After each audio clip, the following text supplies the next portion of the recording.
வணக்க அன்பு உறவுகளே. ஒரு ஊரில் ஒரு ஏழையும் ஒரு பணக்காரனும் கோயிலுக்கு போயிருந்தாங்கம்மா. வரிசையிலேயே இல்லாதப்பட்டவங்க அமர்ந்திருந்தாங்கம்மா. அப்போது எல்லாரும் ஐயா தானத்தை கொடுங்கன்னு கேட்டாங்கம்மா. அந்த மத்தியில் பணக்காரன் பர்ஸை தொலைவி தொலைவி பார்க்குறானம்மா. ஒரு அரை மணி நேரமாக தொலைவி ரூபா எடுத்து கொடுக்குறானம்மா. ஆனால் அதே ஏழை போயிட்டு இருக்கும்போது நடுத்தரமான ஒரு ஃபேமிலி போய் அவரும் தியானம் பண்ணுறாரம்மா. பண்ணும்போது 10 ரூபாங்க இடத்துல 20 ரூபா எடுத்து கொடுத்தாரம்மா.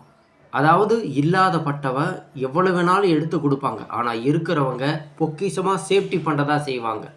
அந்த மாதிரி இருக்கிற மத்தியில் நம்ம பாலா ஐயாவுக்கும் லாரன்ஸ் ஐயாவுக்கும் கடவுள் எங்கே இருக்கிறோன்னு நம்ம சொல்கிறோம்ல, இவங்க இடத்துல தான் இருக்கிறாங்க. இவங்க ரூபத்தில் தான் இருக்கிறாங்க. அதனால் நம்ம நாட்டில் பணக்காரர்களெல்லாம் இல்லாதப்பட்டவர்களை உதவி செஞ்சால் நிறையா பேர் வறுமை போக்கும். நன்றி.